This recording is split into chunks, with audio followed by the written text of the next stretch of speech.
दोस्तों नमस्कार। भारत द्वारा आज तक के अपने इतिहास के सबसे महंगे खरीदे गए हथियार की बात करें तो वह है रूस निर्मित S-400 एयर डिफेंस सिस्टम। और ये इतना ज्यादा महंगा है कि दुनिया के अधिकतर देश तो इसे खरीदने के बारे में सोच तक नहीं सकते, क्योंकि इसकी कीमत है तकरीबन $1 बिलियन, यानी भारत को 8,200 करोड़ रुपए चुकाने पड़े, वो भी एक S-400 खरीदने के लिए। और यह सिर्फ 400 किलोमीटर की रेंज में ही सुरक्षा देता है, यानी 400 किलोमीटर की सुरक्षा 800 करोड़ से भी ज्यादा की पड़ी। और भारत ने ऐसे 5 सिस्टम खरीदे हैं, यानी कि $5 बिलियन के तकरीबन। यह डील दोनों देशों के बीच हुई। उस वक्त भारत इसे खरीदना नहीं चाह रहा था, लेकिन रूस इसे भाप गया और उसने चीन को यह डिफेंस सिस्टम बेच दिया। और चीन ने उसे भारत के खिलाफ तिब्बत में तैनात भी कर दिया। इसीलिए भारत को चीन की काट के रूप में यह सिस्टम रूस से खरीदने पड़े। लेकिन भारत को यह भी पता था कि इतने रुपए में तो वह खुद का डिफेंस सिस्टम तैयार कर सकता है,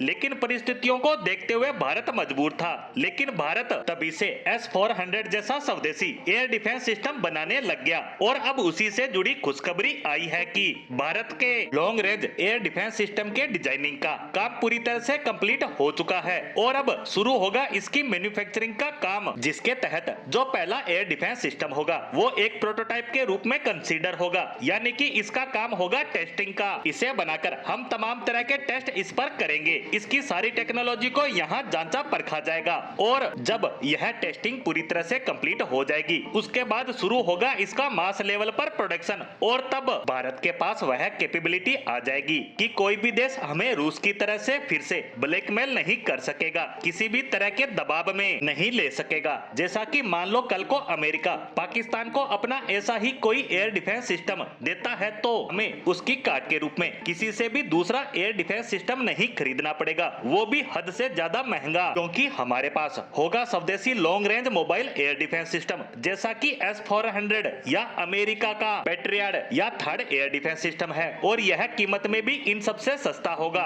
और सबसे खास बात, हम इसे दूसरे देशों को बेचकर मोटी कमाई भी कर सकते हैं। इतना ही नहीं, हमें एक डर ये भी था कि रूस आने वाले समय में चीन को और ज्यादा S-400 या फिर अपना नया और एडवांस S-500 सिस्टम भी दे सकता है और हमें इसकी काट के लिए फिर से अरबों डॉलर खर्च करने पड़ते। लेकिन हम अब इस दबाव से पूरी तरह से बाहर आने की स्थिति में आ गए हैं और इसी कारण भारत हथियारों के मामले में आत्मनिर्भर हो रहा है, क्योंकि सिर्फ इसीलिए नहीं कहा जाता है कि आत्मनिर्भर होने से सेना की ताकत तो बढ़ती है और पैसे भी बचते हैं, साथ ही सबसे बड़ा कारण होता है दूसरे देशों के प्रेशर को हटाना, क्योंकि हमारी यही निर्भरता तब गले की हड्डी बन जाती है जब हम संकट में फंसे हो और हथियार देने वाला देश अपने हाथ पीछे खींच ले, जैसे आर्मेनिया के साथ हुआ। और यही सब ध्यान में रखते हुए भारत रक्षा के क्षेत्र में आत्मनिर्भरता की राह पर आगे बढ़ रहा है। इसी के साथ स्वदेशी एयर डिफेंस सिस्टम पर हमारी आज की पोस्ट को यहीं विराम देते हैं। धन्यवाद।